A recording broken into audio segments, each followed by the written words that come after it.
23 h à Abidjan et partout en Côte d'Ivoire, c'est l'heure du dernier point de l'information. À la une ce soir, le lancement officiel des activités de la BRM, la Banque régionale des marchés. Lancement en présence du Premier ministre Amadou Gon Coulibaly. La BRM veut contribuer au développement économique de la Côte d'Ivoire. Bakalikro, village situé dans la commune de Dimbokro, un village qui regorge de nombreuses potentialités et que je vous propose de découvrir ce soir. Seulement pas facile d'y accéder tant la voie est impraticable.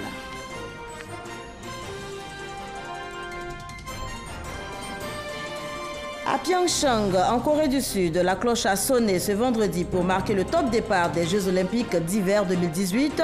92 pays sont représentés à ce grand rendez-vous sportif. Notez que cette 23e édition est placée sous le sceau de l'Union.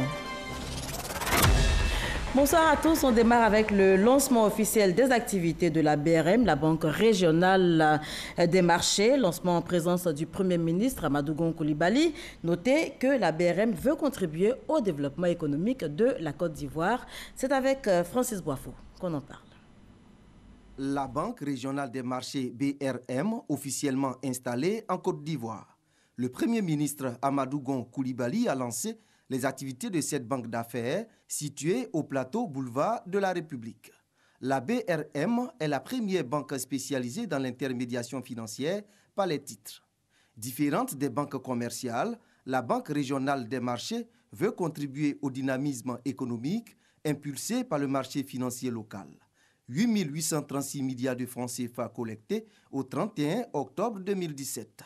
L'avènement de la Banque régionale de marché succursale de Côte d'Ivoire, loin de consister en l'arrivée d'une nouvelle banque concurrente, doit résonner comme une invite à l'élargissement des activités du secteur bancaire. L'APB voudrait par ma voix vous encourager à orienter davantage vos actions dans l'accompagnement des PME ivoiriennes en quête de financement. Elle représente 80% des entreprises ivoiriennes et constitue le moteur de la croissance.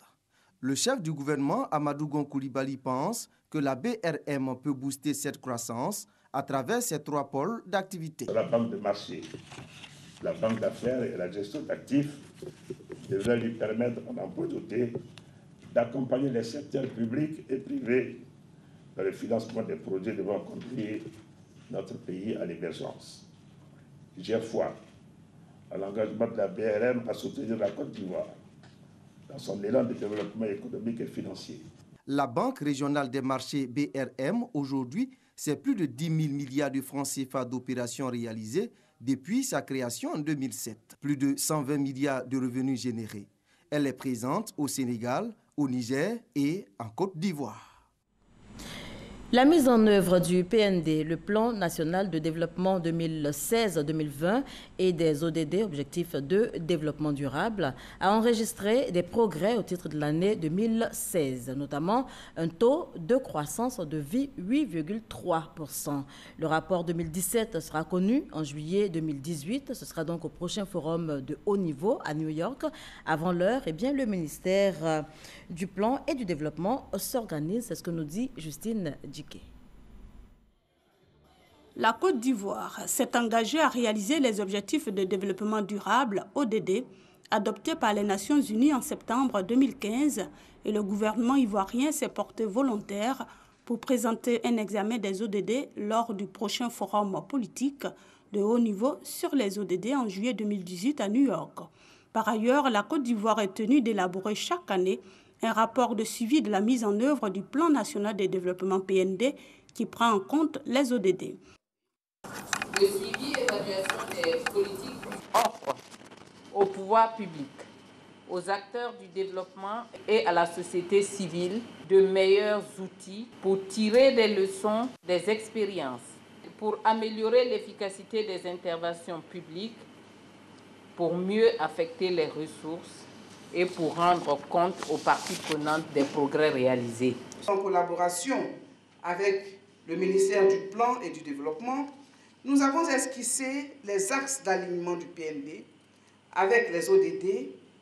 Il nous reste une étape cruciale qui est celle de la priorisation des cibles des ODD pour la Côte d'Ivoire au regard de nos réalités spécifiques.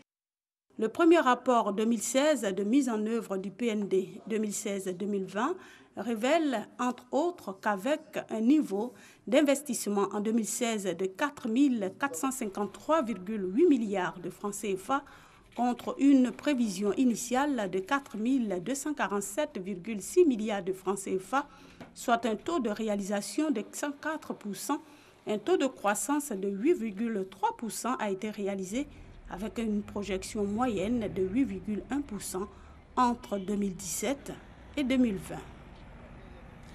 Bakalikro, village situé dans la commune de Dimbokro. C'est un village qui regorge de nombreuses potentialités que je vous propose de découvrir ce soir. Seulement, pas facile d'y accéder tant la voie est impraticable.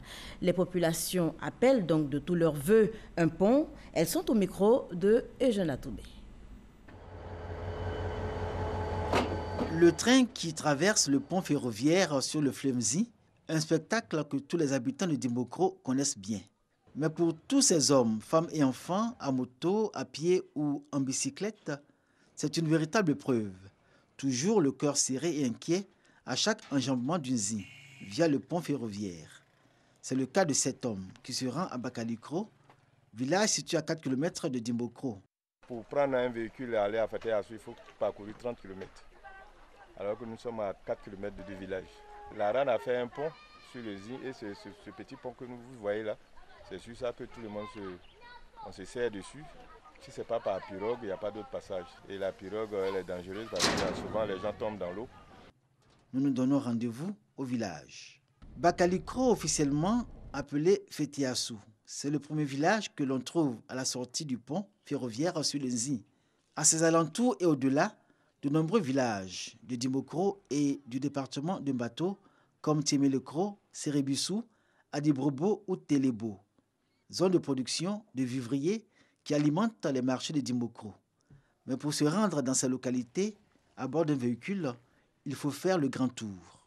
Notre souhait est que le pont du Nzi, qu'on ait un pont de véhicules. Même aujourd'hui, si on a un cas d'urgence, on prend la personne dans Mac, traverser le pont, et prendre un taxi pour aller à l'hôpital. Parce que faire le détour, c'est trop. Et c'est le raccourci. Pour rallier Bakalikro, l'itinéraire est le suivant. De Dimbokro, il faut aller jusqu'à Sungassou, après 20 km de bitume agonisant, puis emprunter la route menant à Tiemelekro que traversent les rails. Enfin, s'engouffrer dans la forêt classée de 120 jusqu'au village de Saliakro. Et là, surprise. Nous nous retrouvons à la sortie du pont ferroviaire comme si nous avions tourné en rond. Conséquence, quand nous entrons dans Bakalikro après 30 km de route, notre hôte nous y attendait depuis plus d'une heure. Je vous souhaite les bienvenus et vous avez fait près d'une heure de temps pour arriver ici. Prions Dieu qu'on ait un pont dans l'avenir pour pouvoir faire le raccourci. Bakalikro, un village de moins de 500 âmes comme on en trouve rarement aujourd'hui. L'endroit séduit et plaît pour qui le découvre. Si on avait déjà un pont qui coupe le Nzi et le village où se trouve la ferme, c'est plus important. Juste un pont, c'est ce que nous avons besoin. Nous avons des produits, nous avons de très grandes superficies, nous produisons, mais nous avons des difficultés pour évacuer nos produits. Et vraiment, c'est difficile pour nous.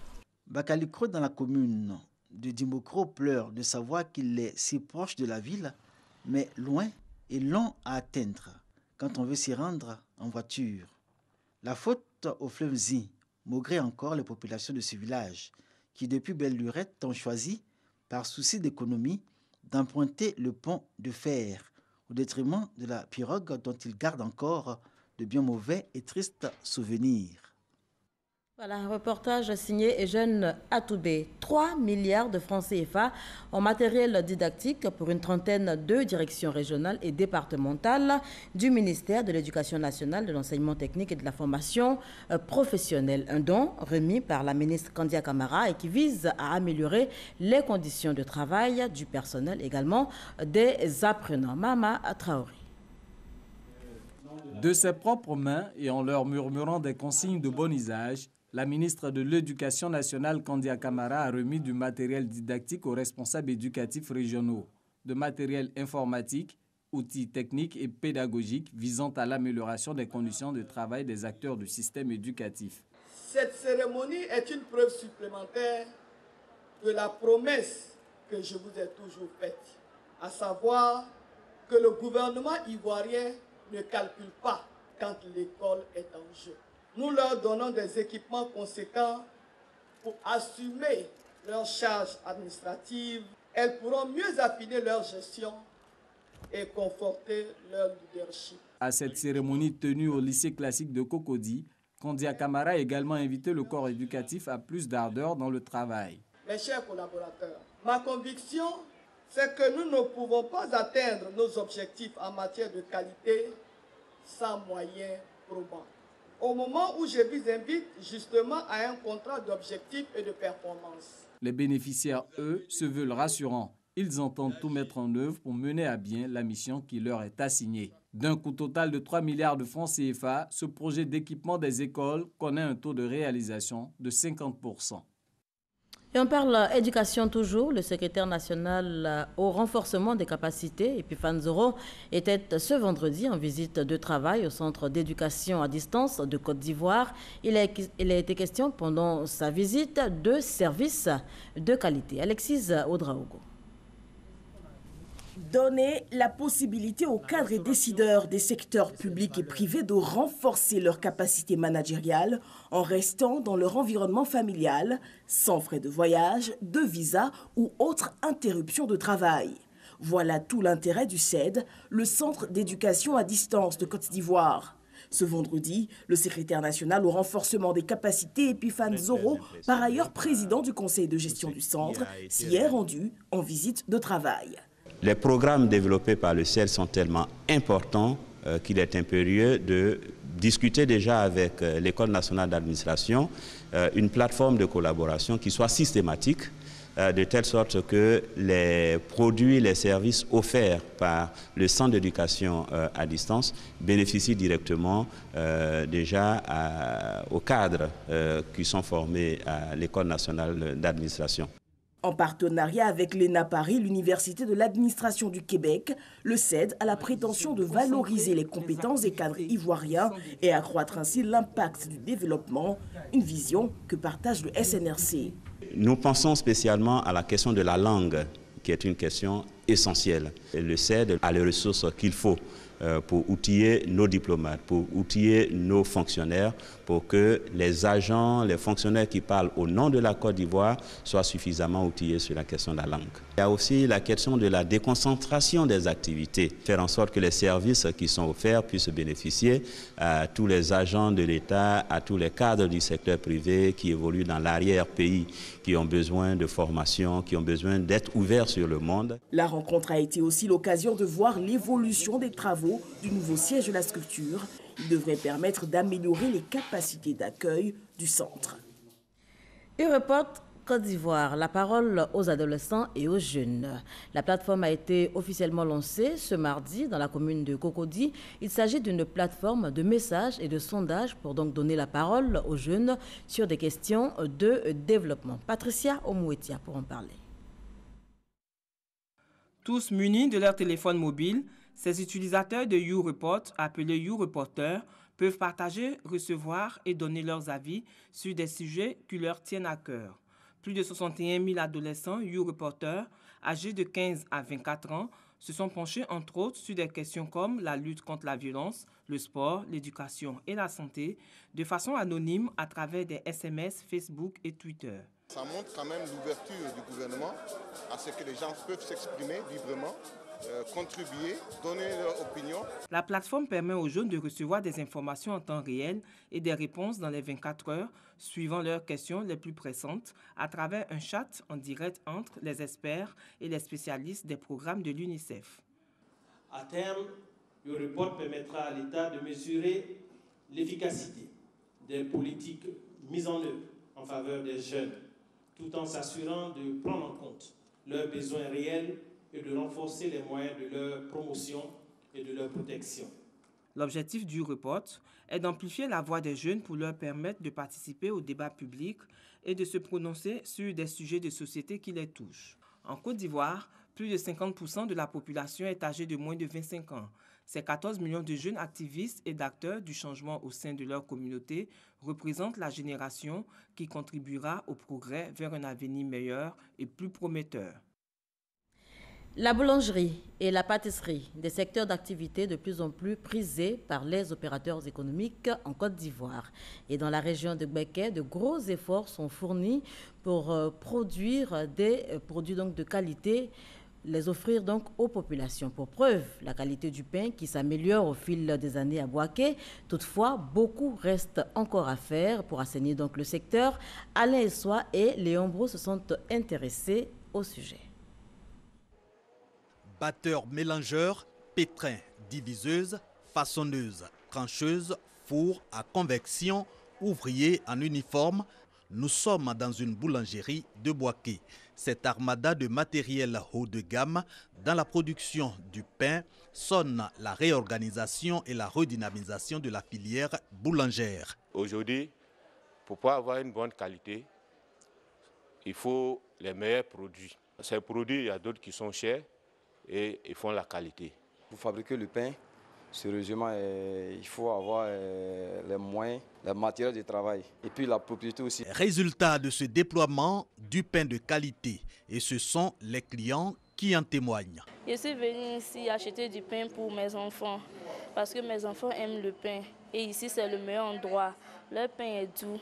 Par rapport à certaines villes que j'ai parcourues, je pense que depuis un certain temps que je suis là, le pain de Boaké, en tout cas, il n'y a rien à signaler. On favorisait cette meilleure forme de la filière boulangère, sensibilisation et conseils sur la conservation et la distribution du pain.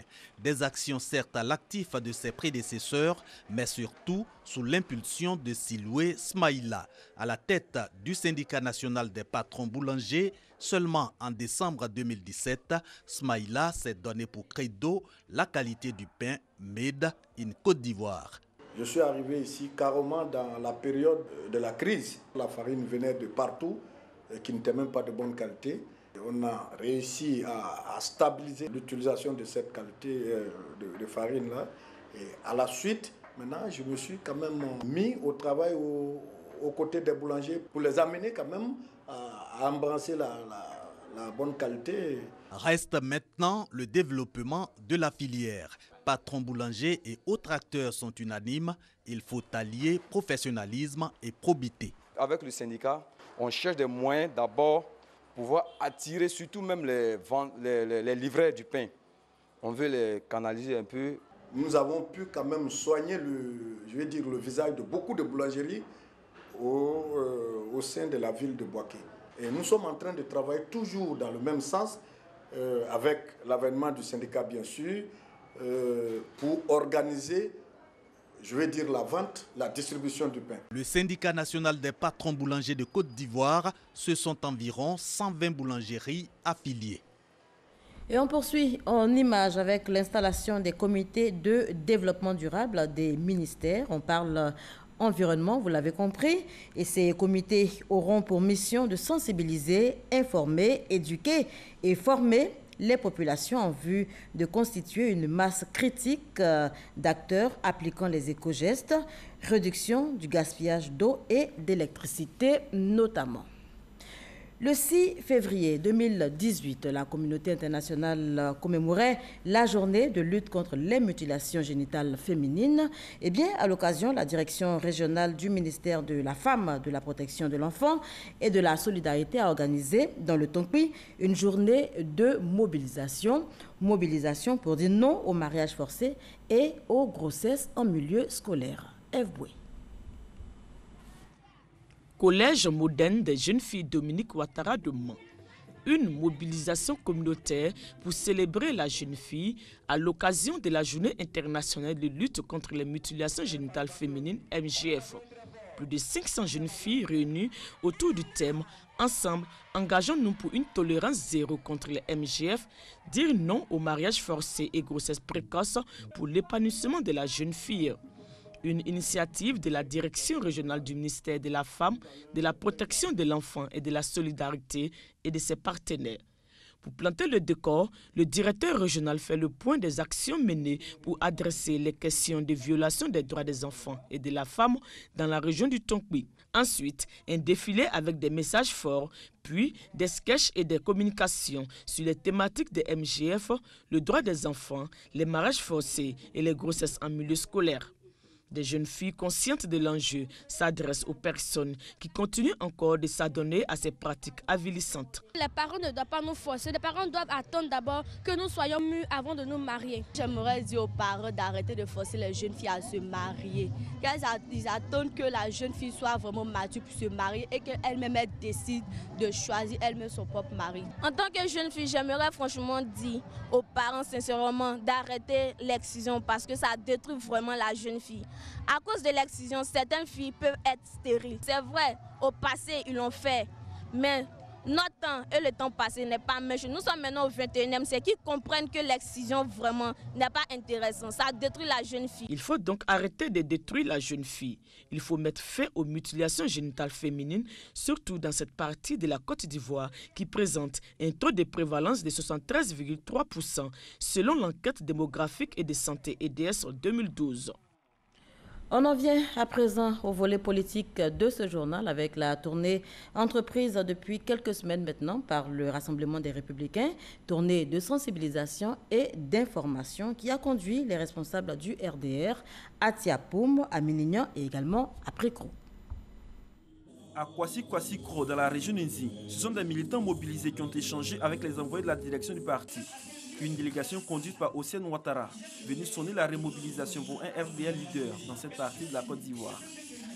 En plus de la remobilisation, le conseiller spécial du secrétaire général du RDR a invité ses camarades militants à participer massivement à la prochaine opération de révision de la liste électorale afin de faire élire les candidats désignés par le parti. À Prikro, dans la région de Lifou, en plus du parti unifié, la délégation conduite par Bouaké Fofana a évoqué également la question des prochaines élections, à savoir les municipales, les régionales et les sénatoriales. Le conseiller spécial du secrétaire général du RDR a invité les militants à prendre une part active à ces élections. Mais déjà, il va falloir être sur la liste électorale là, parce qu'on va recommencer, on va refaire la liste électorale. C'est seulement 7 jours que CEI va nous donner pour être sur la liste. Nos enfants qui ont atteint 18 ans là, il faut leur dire d'aller s'inscrire. Il a par ailleurs souhaité que le RDR puisse conserver la mairie de Prikro tout en gagnant d'autres postes électifs. À Nassien, dans le Bunkani, la mission de sensibilisation était confiée à Lamine Koulibaly. Une rencontre qui a permis de rassurer le départemental Kwaku Ouattara et ses camarades militants de la prise en compte de toutes leurs préoccupations par la direction du parti. Il souhaite que cette flamme de mobilisation qui illumine le département de Nassien puisse rester longtemps allumée pour faire du RDR le parti leader du Zanzan. Toute chose qui pourrait assurer la victoire des candidats désignés par le parti. Nassene Batouri, émissaire du Rassemblement des Républicains dans le Folon pour entretenir la flamme militante. À la tête d'une forte délégation, elle était à Minignan pour inviter les militants du RDR à rester mobilisés pour les prochaines élections locales et les défis qui pourraient se présenter à eux. Le RDR est le plus grand parti de Côte d'Ivoire, il l'a prouvé. C'est le parti au pouvoir. Notre but principal, c'est de garder cette première place à tous les niveaux. L'émissaire de la direction du RDR a assuré les militants que les résolutions qu'ils ont approuvées lors du 3e congrès de leur parti ont commencé à être mises en œuvre avec des réformes structurelles. Moment de communion entre les militants RDR de cette localité et la délégation de la haute direction de ce parti, conduite par Néné Diakité. Ambiance plus chaude lors du meeting. Ce que le RDR attend de ses militants a été clairement exprimé dans la perspective des élections à venir. Et sans faux fuyant, les militants en retour ont présenté un chapelet d'attente non comblé. Et par solidarité et esprit de famille, les militants du RDR de Tiapoum ont donné l'assurance de se conformer aux directives et orientations de la direction de leur parti. Chers militants, beaucoup a été fait. Toutes ces réalisations visent l'amélioration des conditions de vie de la population. La rencontre avec les militants du parti a été précédée d'une visite à la notabilité de Tiapoum et d'une réunion scientifique, au cours de laquelle les militants ont été formés et les résolutions du 3e congrès commentées. L'intelligent d'Abidjan dresse le bilan de ses 15 années d'existence en Côte d'Ivoire, les temps forts de la célébration de cet anniversaire avec Christ Diomandé et Franck Kouadio. 2003-2018, 15 ans d'existence du quotidien L'intelligent d'Abidjan, plus de 4 millions d'exemplaires vendus, une ligne éditoriale pour contribuer au développement et à la cohésion sociale en Côte d'Ivoire, selon le premier responsable du quotidien, dont la ligne éditoriale, dit-il, est caractérisée par l'impartialité. Cet anniversaire est l'occasion de mettre en exergue les grands défis.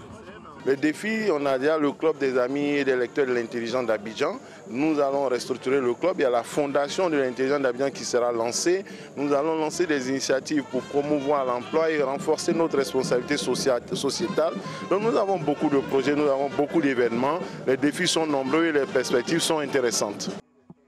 Une remise de flamme au directeur de publication, une action symbole et une occasion pour tous de traduire au quotidien des encouragements pour le travail abattu. Venir à cet anniversaire est pour nous un symbole. Nous sommes là pour venir féliciter les responsables de l'intelligence d'Abidjan qui ont créé ce journal dans des conditions extrêmement difficiles, dans le contexte du printemps de la presse. Et ils ont fait vivre ce journal pendant 15 ans. Je pense que ça relève de l'exploit. Ce journal de l'intelligent a été un journal effectivement intelligent. Il a traversé les tumultes et tout ce que nous pouvons appeler comme difficulté. Mais il résiste, il est là. Nous sommes venus pour le féliciter, pour l'encourager. Bonne chance encore. Pour 35 ans, 45 ans, 60 ans, encore l'intelligent. À bientôt. Lors de la cérémonie, une trentaine de personnalités célébrées par des distinctions, une façon de magnifier leur engagement pour la promotion de la liberté de la presse. L'actualité hors de chez nous est marquée entre autres par la détresse des migrants et autres réfugiés installés à Calais, des migrants et réfugiés vivant dans des conditions précaires qui du reste affectent leur santé mentale. Konaté Moussa. À Calais, les conditions de vie des migrants affectent leur santé mentale, déjà fragilisée par leur vécu dans leur propre pays et leur parcours migratoire. Le vent fouette les visages dans une zone industrielle au pied de pylônes électriques. Alors ce qu'on constate globalement, c'est une fatigue psychologique, un épuisement qui est lié directement aux conditions de vie, à l'errance dans laquelle sont contraintes les personnes du fait des évacuations permanentes du fait que les gens n'aient pas d'abri sûr. Etc. Les troubles psychiques sont les maladies graves les plus fréquentes chez les migrants, devant les maladies chroniques et infectieuses. On a ici des gens qui sont, pour certains, qui ont été victimes de tortures, que ce soit par exemple en Libye, qui ont été témoins de morts parfois violentes sur les routes migratoires. Et donc ça, c'est des événements de vie accumulés et qui, en arrivant ici, ne trouvent pas de lieu sécure, ne trouvent pas d'espace sécure où se poser, se reposer, se reconstruire. Médecins du Monde et la Croix-Rouge repèrent les migrants qui souffrent de pathologies mentales et les orientent vers des structures de soins. On a tout d'abord une clinique mobile, donc avec des médecins, des infirmiers. On sait que la demande en santé mentale, elle est rarement spontanée chez ce public. Par contre, elle est parfois traduite dans le corps. On constate beaucoup de somatisation, des gens qui vont se plaindre de maux de tête, éventuellement de gastralgie, des choses comme ça. Selon Médecins du Monde et la Croix-Rouge, les autorités ne se préoccupent des migrants que quand il s'agit de maladies infectieuses. On les considère comme potentiels vecteurs de maladies, plutôt que de les considérer comme ayant besoin de soins. Et à Pyeongchang, en Corée du Sud, la cloche a sonné ce vendredi pour marquer le top départ des Jeux olympiques d'hiver 2018. 92 pays sont représentés à ce grand rendez-vous sportif. Notez que cette 23e édition est placée sous le sceau de l'union entre la Corée du Nord et la Corée du Sud. Ahmed Traoré et Abou Sanogo pour en parler. Les Jeux olympiques d'hiver 2018 ont officiellement débuté ce vendredi en Corée du Sud avec un échange de politesse entre la sœur du dirigeant nord-coréen Kim Jong-un et le président sud-coréen. C'est au début de la cérémonie d'ouverture de ces Jeux que Kim Jong-un, premier membre de la dynastie régnant en Corée du Nord, a foulé le sol de la Corée du Sud depuis la fin de la guerre de Corée en 1953.